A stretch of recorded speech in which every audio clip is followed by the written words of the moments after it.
और जो 5 साल में हमने कार्य किया है, अगर जनता ने उसको सराहा नहीं होता तो मैं आपके बीच दोबारा खड़ा नहीं हूँ।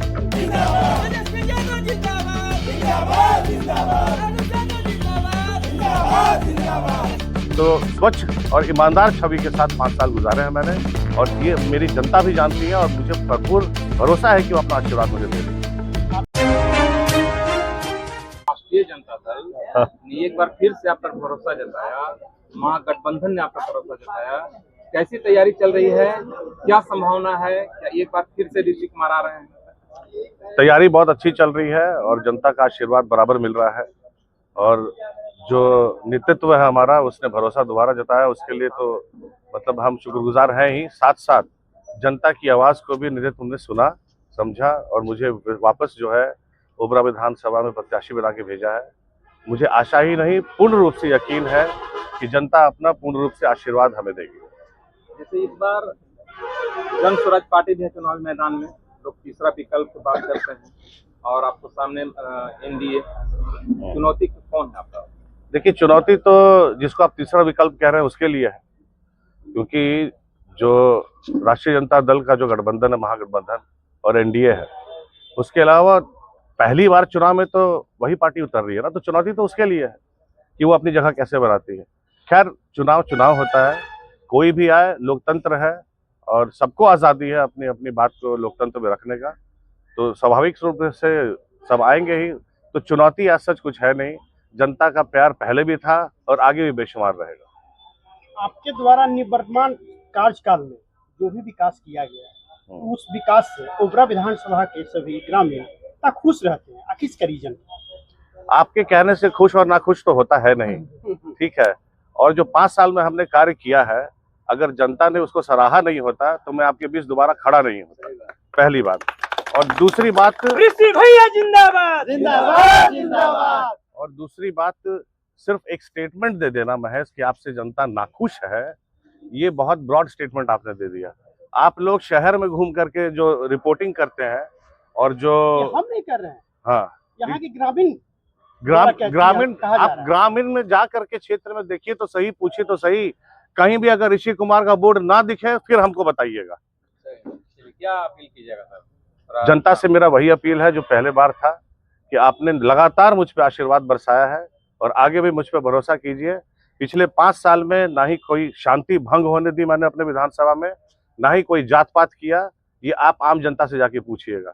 ना ही किसी को केस मुकदमा में फालतू में फंसाया, ना ही किसी की जमीन हड़पी, ठीक है। तो स्वच्छ और ईमानदार छवि के साथ 5 साल गुजारे हैं मैंने, और ये मेरी जनता भी जानती है और मुझे भरपूर भरोसा है कि वो अपना आशीर्वाद मुझे दे रही है।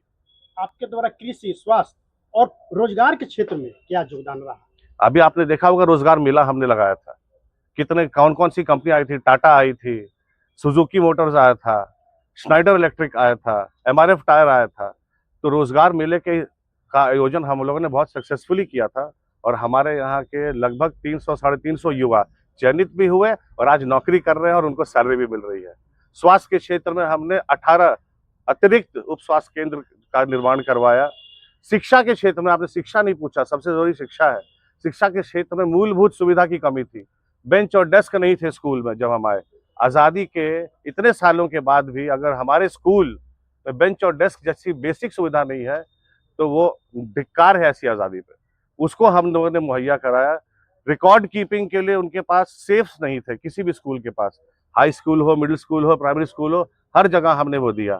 सिंचाई की बात कर लेते हैं, सिंचाई में आप पूर्वी बेल्ट चले जाए, वहाँ पे सब जर्जर हालत थी, सारे उत्तरनियों की जर्जर हालत थी, सबका उड़ाहीकरण करवाया और टेल एंड तक आज गर्व के साथ कहते हैं कि पानी पहुंचता है, किसानों के पास सिंचाई का पानी पहुंच रहा है। और क्या चाहते हैं जनाब? अब क्या मतलब कि ताजमहल बनवा दें?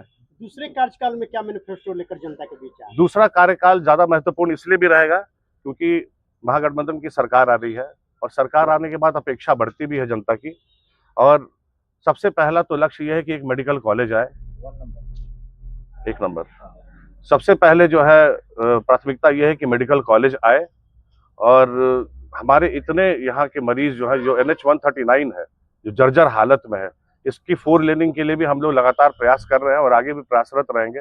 और हमारी सरकार बनेगी तो इसको वॉर फुटिंग के ऊपर लेके NH-139 को 4 लेन किया जाएगा। अच्छा, ओबरा बाजार में जाम की समस्या विगत 15-20 वर्षों से रही है, अभी भी वर्तमान में है, कि इसके लिए आपके द्वारा क्या प्रयास किया गया और आने वाले समय में क्या प्रयास किया जाए? आप जानते हैं कि अभी जो आपने सवाल पीछे पूछा था उसका जवाब ही में जो है इस सवाल का जवाब छिपा है। मैंने कहा है NH 139 की 4 लेनिंग की प्रक्रिया को हम तेज कराएंगे, अपने आप जाम से मुक्ति मिलेगी। ओबरा जैसी जगह चूंकि 3 तरफ से नदी से घिरी हुई है, तो यहाँ पे फ्लाईओवर होना चाहिए या बाईपास की सुविधा होनी चाहिए, तो उसके ऊपर भी हम लोग काम करेंगे। मूल रूप से अगर आप देखें, सरकार बनने के बाद इस विधानसभा की नक्शा के साथ साथ इस जिले की भी नक्शा बदलने वाली है और पूरे बिहार का नक्शा बदलने वाला है। पूरे बिहार में तरक्की की बौछार होने वाली है और युवाओं के लिए रोजगार हर घर पहुंचने वाला है। ये हमारा मैनिफेस्टो भी है और जो हम कहते हैं, जो हमारे नेता कहते हैं, वो करते भी हैं। 11 नवंबर को दूसरे चरण के मतदान है औरंगाबाद जिले में, तो 11 नवंबर को चुनाव को लेकर अपने विधानसभा वासियों को क्या संदेश? मैं अपने विधानसभा वासियों को यही संदेश देता हूं कि 11 नवंबर को निर्णायक वोटिंग होगी। आप अपने सुख शांति के लिए, तनाव रहित जीवन के लिए, और जो कहते हैं जो लोग यहाँ की शांति भंग करने वाले लोग हैं उन पे दमन करने के लिए 1 नंबर पे ईवीएम पे बटन दबा करके राष्ट्रीय जनता दल का प्रत्याशी जो कि मैं हूं उसको आप जिताएं और एक सुराज लेकर के आए बिहार प्रदेश में। एक अंतिम सवाल, शिक्षा के क्षेत्र में आपने बात किया, तो शिक्षा के क्षेत्र में पहले कार्यकाल में कितने ई लाइब्रेरी की स्थापना को लेकर आप प्रयासरत? आप जितने भी हाई स्कूल हैं आप वहां चले जाइए, हर जगह पे ई लाइब्रेरी की सुविधा है, वीडियो कॉन्फ्रेंसिंग की सुविधा है। पहले के जमाने में चोरी हो जाया करती थी चीजें, लेकिन हम लोगों के समय में हमने पुख्ता किया कि नाइट गार्ड की फैसिलिटी हो। एक ऐसा हाई स्कूल नहीं है जहाँ पे नाइट गार्ड नहीं है, और जहाँ नहीं है वहां पे तुरंत रिप्लेस हम लोग कराते हैं प्रबंधन समिति के माध्यम से। तो सब टेक्नोलॉजी के साथ साथ शारीरिक विकास के ऊपर भी हम लोगों का फोकस है, यानी स्वास्थ्य सुविधाओं के ऊपर। आगे ये कारवां और चलता जाएगा।